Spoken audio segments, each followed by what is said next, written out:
வணக்கம். கதை கதையாம் குழுவிலிருந்து உதயசங்கர். இந்த வாரம் ஜானகிராமன் கதைகளை பார்க்கிறோம். தமிழின் தனித்துவமான எழுத்தாளரான தி. ஜானகிராமன் மிக முக்கியமாக நாவலாசிரியர் என்றே அறியப்படுகிறார். அவர் நாவல்களில் எழுதிய பாலியல் சார்ந்த கருப்பொருட்கள் காரணமாக அவர் நாவலாசிரியராக கொண்டாடப்படுகிறார். ஆனால் அவருடைய சிறுகதைகளில் அவர் ஏராளமான சாதனைகளை செய்திருக்கிறார். சமூகத்தினுடைய கோணல்களை பற்றியும் மனித மனதின் வினோதங்களை குறித்தும் தார்மீக அக்கறை சார்ந்தும் கலை மேன்மையும் அழகும் நிரம்பிய கதைகளை எழுதியவர் என்று கவிஞர் சுகுமாரன் சொல்கிறார். மனிதன் மகத்தானவன் என்று மேக்சிம் கார்கி சொல்வார். மனிதன் மகத்தான சல்லிப்பயல் என்று ஜி. நாகராஜன் சொல்லுவார். உண்மையில் மனிதன் நன்மையும் தீமையும் நிறைந்த ஒரு உயிராகத்தான் இருக்கிறான். அவனுடைய வாழ்வின் எல்லா தளங்களையும் தீண்டுகிற கதைகளை தி. ஜானகிராமன் எழுதியிருக்கிறார் என்று சொல்லலாம். அவருடைய கதைகளின் அடிநாதமாக மானுட பரிவு என்பதுதான் ஓடிக்கொண்டிருக்கிறது, இடையறாது என்று சொல்லலாம். அவருடைய சிவபரீட்சா என்ற கதையை இன்று நாம் பார்க்கலாம். மூச்சு விட முடியல, அப்படியே வேர்த்து ஊற்றுது.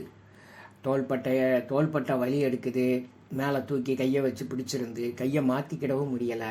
தொங்குற கையில் ஜாமான் பைய இருக்குது, அதை மேலே உசத்தவும் முடியலை. பின்னாடி இருக்கிற ஆள் இடிச்சுக்கிட்டு இருக்கிறாரு. ட்ராம் முழுவதும் வேர்வை நெடி. பீக் கவர்னு சொல்கிறாங்கல்ல, அந்த பீக் கவரில் நான் வீட்டுக்கு வந்துக்கிட்டு இருக்கிறேன். எனக்கு முன்னாடி அந்த பெண்ணு இருக்கிறத பார்க்குறேன். அவள் நம்ம வீட்டுக்கு எதிர்பக்கத்தில் இருக்கிற வீடுகளில் தான் 3வது வீட்டில் இருக்கிறாள். அவள் அப்படியே அவளும் வேர்வையில் குளித்து அவள் காதில் போட்டிருக்கிற லோலாக்கு ஆடை அப்படியே அவளும் வாடி வதங்கி போயிருக்கா. அப்போ திடீர்னு அவள் கண்ணில் அப்படியே கோபம் வருது. பக்கத்தில் இடிச்சுக்கிட்டு நிற்கிற அந்த பையன் அவனுடைய முழங்கைக்கு கீழே அவன் நகத்தை வச்சு அப்படியே கிழிச்சு சதையை கிழிக்கிறான். ரத்தம் கசியுது, ஊற்றெடுத்து வருது. கடவுளும் நானும் தான் அந்த பையனோட முகத்தை பார்த்தோம். அவன் உதட்டை கட்டிச்சு கண்ணை மூடி அப்படியே ஒரு தள்ளிக்கிட்டு முன்னாடி போகிறான். ஆனால் அந்த பெண் அந்த ரத்தம் கசிஞ்ச தன்னோட விரலை அப்படியே தொடச்சிக்கிட்டா. அவ்வளோதான்.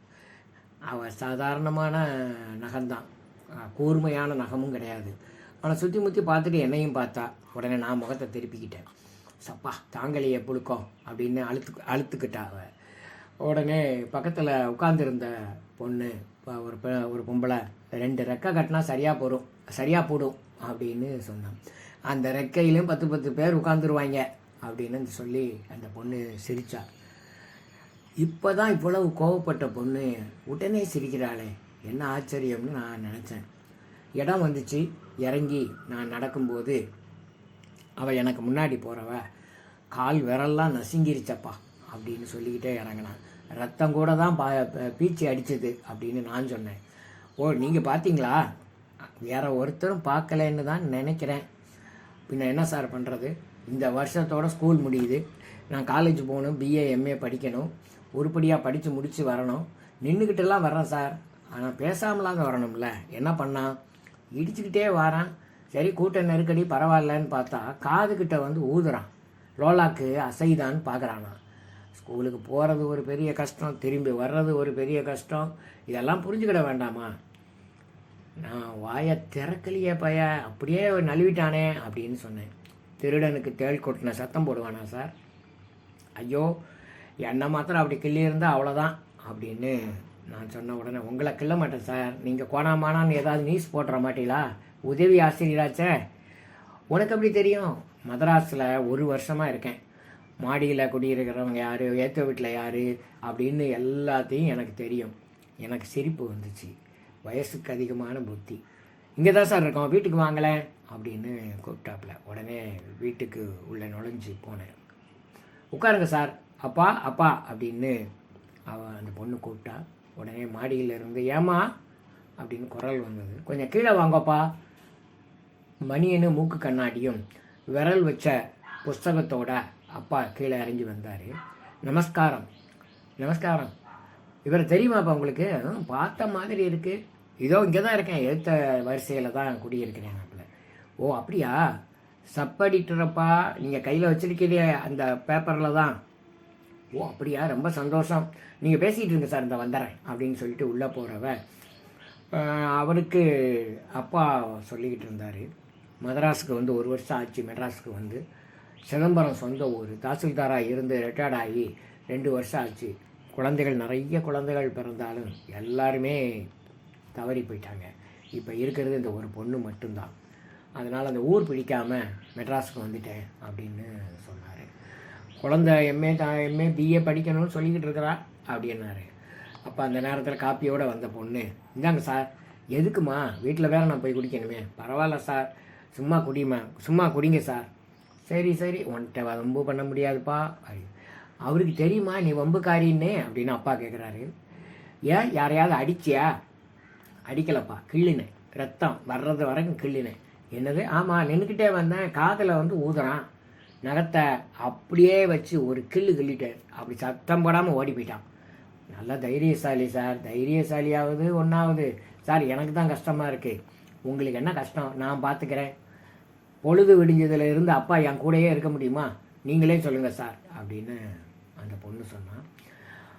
ஆப்ரேஷன் எல்லாம் பண்ணணும், டாக்டருக்கு படிக்கிறதா இருந்தால். அப்போ அடிக்கிறதுக்கெல்லாம் பயப்பட முடியுமா? நீ யார் அடித்த? அது 1 மாதம் ஆச்சு சார். ஒருத்தன் இடிச்சிட்டு வந்தான், பலார்னு 2 அறை அரைஞ்சேன். உடனே அவன் வந்து சமாளிச்சுக்கிட்டே, மன்னிச்சிருமா, இனிமேல் இப்படி யாரையும் தவறாக நீ என்னாதம்மா, என்ன நினைக்காதம்மான்னு சொல்லிவிட்டு அப்படியே இறங்கி போயிட்டான். படுவா, பொய் சொல்லிட்டு போகிறான். உடனே அப்பா வந்து சொல்கிறாரு, பகவான் தான் உன்னைய காப்பாற்றணும், இதோட 2 தடவை ஆயிடுச்சுமா, இனிமேல் இப்படிலாம் செய்யாத. என்ன இருந்தாலும் பொம்மநாட்டி அதானே, அந்த தைரியம் தான் எனக்கும். ஆம்பளை அப்படி அடிச்சிருந்தா பாஞ்சி கழுத்தை பிடிச்சிருப்பாங்க. நான் அடித்த உடனே உளறிக்கிட்டு இறங்கி போயிட்டான்ல அப்படின்னு அல்லி ராணி மாதிரி பேசி கொண்டு இருந்தாள் ருக்கு.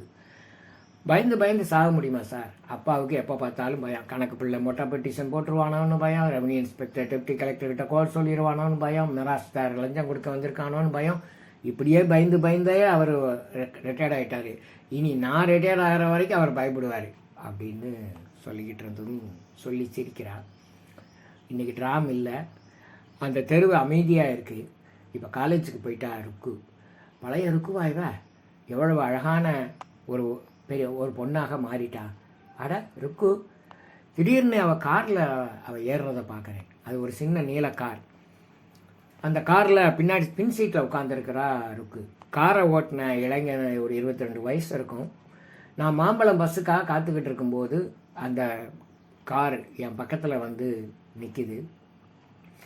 எனக்கு பக்கத்தில் இருந்த 2 இளைஞர்களை பார்த்து அந்த கார் ஓட்டின பையன் ஹலோ அப்படின்னு சொல்கிறான். உடனே இந்த பையங்களோ ஹலோ சீரியா குட்லாக் அப்படின்னு இவங்களும் அந்த பையனை சொல்கிறாங்க. எனக்கு ருக்குவை அதுக்குள்ளே காருக்குள்ளே பார்த்த உடனே அப்படியே கோபம் பொங்கிக்கிட்டு வருது. இந்த பையன் பசங்க 2 பேரும் பேசுகிறாங்க. யாருன்னு பார்த்தியா, புதுசாக ஆள் கிடைக்கிறா அவனுக்கு அப்படின்றாங்க. யாருடா? நம்ம கணபதி தான்டா, எம்சி கணபதி. ஓ எம்சிஜியா, எப்படியாவது வந்து யாரையாவது ஒருத்தரை பிக்கப் பண்ணிடுறானு அப்படின்னு இந்த பசங்க பேசுகிறாங்க. எனக்கு கேட்க அப்படியே கோபம் பொங்கி வருது. ட்ராமில் வந்து அவள் கிள்ளி அந்த கையில் இருந்த ரத்த துளி உலர்ந்துருச்சா அப்படின்னு நான் நினைக்கிறேன். எனக்கு அப்போ தோணுது, கங்கையில் விழுகிற சாக்கடை கங்கையாகுது, சாக்கடையில் விழுகிற கங்கையும் சாக்கடையாகிருது அப்படின்னு நான் நினச்சிக்கிட்டே மெட்ராஸ் மாயம் செய்யுதுன்னு நினைக்கிறேன். எனக்கு ரொம்ப கசப்பாக அப்படின்னு சொல்ல முடியாது. ஆனால் மனிதர்கள் எல்லோருமே இப்படி மாமிச பிரதிநிதிகளாக, அவமானத்தினுடைய பிரதிநிதிகளாக இவங்க 2 பேருமே இப்படியெல்லாம் பேசிக்கிட்டு இருக்கிறாங்க, இப்படியெல்லாம் இருக்காங்களே அப்படின்னு நான் நினச்சேன். இப்படி நினச்சிக்கிட்டே நான் வந்து வீட்டுக்கு போகிறேன். வீட்டுக்கு போன உடனே வீட்டில் இப்போ தான் ருக்கு வந்துட்டு போகிறா அப்படின்னு என்னுடைய மனைவி ராஜம் சொல்கிறா. ருக்குவா? ஆமாம், இப்போ தான் 5 நிமிஷம் ஆச்சு.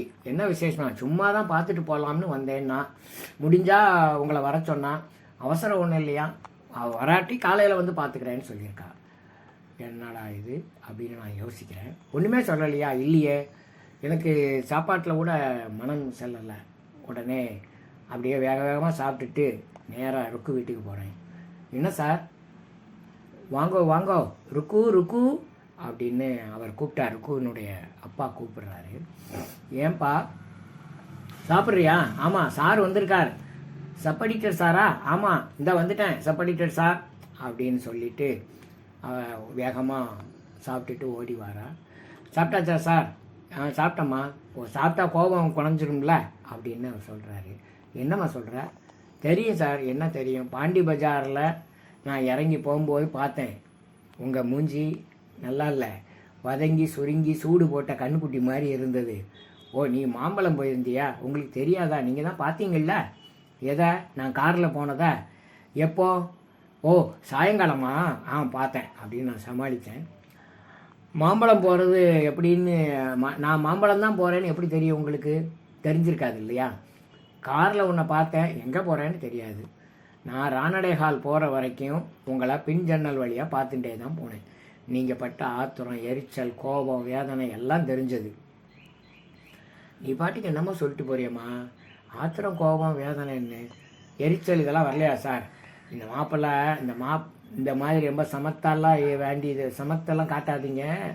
சப் எடிட்டர் செய்தியை உள்ளபடியே கொடுப்பாருன்னு நினச்சேன். எனக்கு சிரிப்பு வந்துருச்சு. சப் எடிட்டர் ஏதாவது கோணமானான்னு நினச்சிட போகிறான்னு தான் உங்களை தேடி வந்தேன். ஆமாம் வீட்டில் சொன்னாப்புல. சரி, அதாவது இப்போ சொல்லிடுறேன் சார். மாம்பழம் போகிறதுக்காக காலேஜ் பஸ் ஸ்டாப்பில் நிற்கும்போது அப்படியே திடீர்னு ஒருத்தன் காரில் கொண்டு வந்து நிறுத்தினான். பக்கத்தில் நிறுத்தினான். பாப்பா வரியா அப்படின்னு ரொம்ப கொஞ்சலாக கேட்டான். பிஏ படிக்கிறான் அந்த பையன். எங்கன்னு கேட்டேன். நான் மாம்பழம் போகிறேன், நீ எங்கே போகணும்னாலும் நான் கொண்டு போய் விட்டுறேன்னா. இப்போ நானும் மாம்பழம் தான் போகிறேன்னு சொன்னேன். முன் சீட்டு கதவை திறந்தான். நான் டக்குன்னு பின் சீட்டு கதவை திறந்து ஏறி உட்காந்துட்டேன். அவனால் முன்னால் உட்காருன்னு சொல்ல முடியலை, பின்னால் உட்கார வேண்டாம் இறங்குன்னு சொல்ல முடியல. அப்படியே அசடு வலிஞ்சது. அப்படியே காரை இது பண்ணிட்டு போனான். உடனே நான் லெஃப்ட் கார்னரில் உங்களை பார்த்தேன். கார் வேகமாக பறந்து போச்சு. அப்படியே அங்கே போய் இறங்க வேண்டிய இடத்துல நான் இறங்கி ரைட் போயிட்டு வரேன் அப்படின்னு சொல்லி கையை காட்டிட்டு நான் போயிட்டேன். எனக்கு பஸ்ஸில் போகிற காசு ரெண்டானா மிச்சம். இதை சொல்லணும்னு தான் சப் எடிட்டரை தேடிட்டு வந்தேன். இப்போ கோபம் போயிடுச்சா அப்படின்னு சிரிக்கிறா ருக்கு. எனக்கு என்ன கோபம்? சும்மா இருங்க சார், தெரியும். சாருக்கு கோபம் வந்தாலும் வராட்டாலும் எனக்கு கோபம்தான். அவன் கூப்பிட்டா நான் வரல சார் தேங்க்யூன்னு ஒரு வார்த்தை சொல்லிவிட்டு பேசாமல் இருக்க வேண்டியதானே நீ? அந்த கழுதைக்கு இடம் கொடுத்தாப்புல தானே ஆச்சு அப்படின்னு ருக்குவினுடைய அப்பா சத்தம் போடுறாரு. அவன் விஷமமாக கேட்டான். நானும் விஷமமாக யாருன்னு. அது கழுத வாழில் தகரத்தை கட்டின மாதிரி தலகால் தெரியாமல் பறந்து கொண்டு போய் என்னை கொண்டு வந்து இறங்க வேண்டிய இடத்துல விட்டுருச்சு. எனக்கு என்னமோமா பிடிக்கலை. நாளைக்கு எதாவது தகராறு வந்துச்சுன்னா அப்படின்னு அப்பா சொல்கிறாரு. நான் பார்த்துக்கிறேன், நீங்கள் தான் கழுதைன்னு சொல்லிட்டீங்கள்ல, நான் பார்த்துக்கிறேன் அப்படின்னு ருக்கு சொல்கிறா. உடனே தாசில்தார் அதான் அவள் அப்பா அவர் சிரிக்கிறாரு. எனக்கு கொஞ்சம் கஷ்டமாக தான் இருந்தது. எவ்வளவு கோவப்பட்டோம். எவ்வளவு அமைதியாக நாம் என்ன யோசிக்கிறோங்கிறத எல்லாத்தையும் கூட தெரிஞ்சுக்கிட்டு இப்படி பேசுகிறாளே அப்படின்னு ருக்குவை பார்த்து எனக்கு பெருமையாக இருந்துச்சு. சரி, ருக்குவை எதனாலும் சமாளிச்சிருவா. அவன்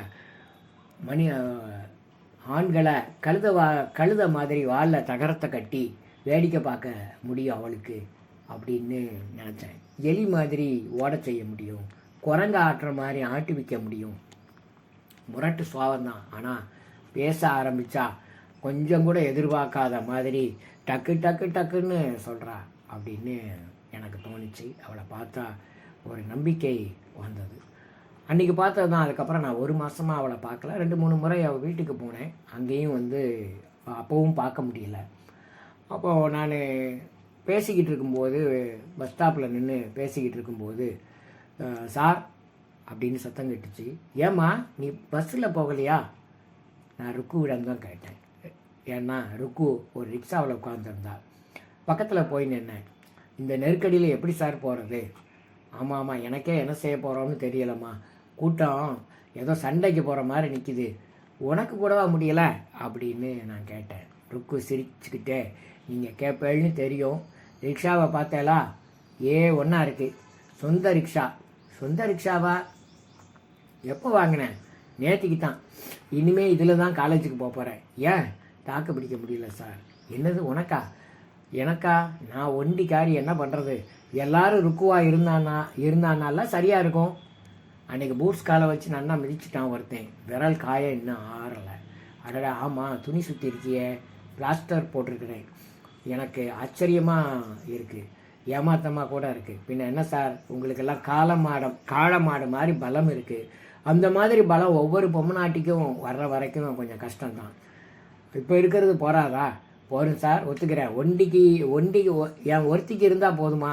பாருங்களேன், ஒரு மீட்டிங்கில் பேசினேன், வரதுக்கு முன்னாடியே காணாததை கண்டுட்ட மாதிரி எல்லா பசங்களும் கைதட்டி மேஜையை உடைச்சி மேஜையை உடைக்கிற சத்தம் காதை தொலைக்குது. நிம்மதியாக 4 நிமிஷம் என்னை பேச விடலை.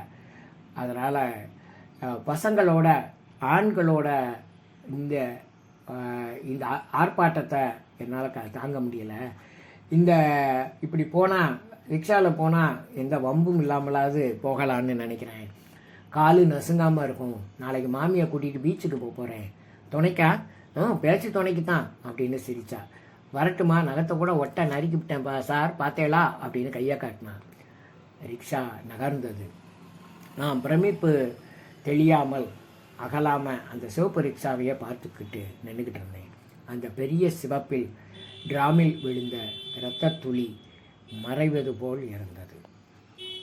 அவ்வளவுதான் கதை. நன்றி. இனி அடுத்த கதையுடன் சந்திப்போம்.